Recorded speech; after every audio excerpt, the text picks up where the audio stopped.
ഇന്നത്തെ റെസിപ്പി വളരെ സിമ്പിളായിട്ട് പെട്ടെന്ന് എളുപ്പത്തിൽ ഉണ്ടാക്കിയെടുക്കാൻ പറ്റിയ നല്ല ടേസ്റ്റി ആയിട്ടുള്ള വെറൈറ്റി ആയിട്ടുള്ള ഒരു സിമ്പിൾ സ്നാക്കിൻ്റെയാണ്. ഉണ്ടാക്കിയെടുക്കാൻ നല്ല എളുപ്പമാണ്, അതുപോലെ തന്നെ നല്ല ടേസ്റ്റുമാണ് ഇത് കഴിക്കാനായിട്ട്.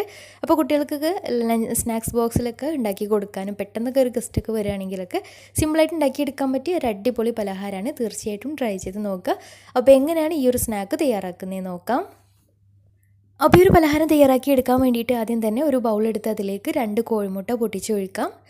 ഇനി ഇതിലേക്ക് ചേർത്ത് കൊടുക്കുന്നത് 1 ടേബിൾ സ്പൂൺ ചില്ലി ഫ്ലേക്സും അതുപോലെ തന്നെ പാകത്തിനൊരു നുള്ള് ഉപ്പും കൂടെയാണ്.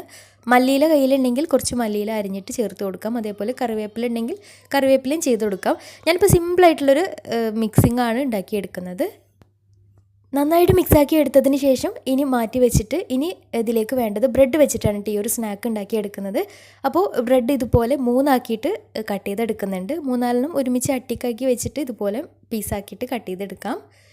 ഇനി ഇതൊന്ന് ഫ്രൈ ചെയ്തെടുക്കണം. അപ്പോൾ അതിന് വേണ്ടിയിട്ട് ഒരു നോൺ സ്റ്റിക്കിൻ്റെ പാൻ സ്റ്റൗവിൽ വെച്ചിട്ടുണ്ട്. എന്നിട്ട് അതിലേക്ക് കുറച്ച് ഓയിൽ ഒഴിച്ചു കൊടുക്കാം. ഞാനിപ്പോൾ ഷാലോ ഫ്രൈ ആണ് ചെയ്തെടുക്കുന്നത്. ഇനി നമ്മൾ റെഡിയാക്കി വെച്ചിട്ടുള്ള മുട്ടയുടെ ബാറ്ററിൽ ഈ ഒരു ബ്രെഡ് ഓരോന്നായിട്ട് മുക്കിയിട്ട് ഇനി ബ്രെഡ് ക്രംസിലൊന്ന് കോട്ട് ചെയ്തിട്ട് എണ്ണയിലേക്ക് ഇട്ടിട്ടൊന്ന് ഫ്രൈ ചെയ്തെടുക്കാം. ഇനി നമ്മൾ ഉണ്ടാക്കിയെടുക്കുന്ന മുട്ടയുടെ ബാറ്ററിലേക്ക് കുറച്ച് ചെറിയൊരു കഷ്ണം വെല്ലുള്ളിയും പച്ചമുളകും ഇഞ്ചി വെളുത്തുള്ളി ഒരു 1/4 ടീസ്പൂൺ ഇഞ്ചി വെളുത്തുള്ളി പേസ്റ്റും കൂടെ ചേർത്ത് നന്നായിട്ട് അരച്ചിട്ട് ആ ഒരു മിക്സ് ചേർത്താലും നല്ല ടേസ്റ്റാണ്. ഇത് സിമ്പിളായിട്ടൊരു മിക്സ് ഉണ്ടാക്കിയെടുത്തു എന്ന് മാത്രം. അപ്പോൾ ഒരു ഭാഗം ആയി കഴിഞ്ഞാൽ മറിച്ചിട്ട് കൊടുക്കാം. ഇനി ഇതുപോലെ ഓയിൽ ഫ്രൈ ചെയ്യാതെ ഒരു പാനിൽ കുറച്ച് നെയ്യ് ആക്കിയിട്ട് നെയ്യിൽ ഒന്ന് ഫ്രൈ ചെയ്തെടുക്കുകയും ചെയ്യാം. ഒരുപാട് നെയ്യ് ഒഴിക്കേണ്ട, ജസ്റ്റ് ഒന്ന് ബ്രഷ് ചെയ്തിട്ട് ഒരു ടേബിൾ സ്പൂൺ നെയ്യ് ഒഴിച്ചിട്ട് ഇതുപോലെ ഒന്ന് ഫ്രൈ ചെയ്തെടുക്കാം. അതും രണ്ടും 2 ടേസ്റ്റാണ്. നെയ്യിൻ്റെ ടേസ്റ്റ് ആകുമ്പോൾ ഒന്നും കൂടെ പ്രത്യേക ടേസ്റ്റ് ആയിരിക്കും. അപ്പോൾ ഒരു ഭാഗം ആയി കഴിഞ്ഞാൽ മറിച്ചിട്ട് കൊടുക്കാം. 2 ഭാഗവും കളറൊക്കെ മാറി നന്നായിട്ട് മൊരിഞ്ഞ് കിട്ടിയാൽ പാനിൽ നിന്ന് മാറ്റാം.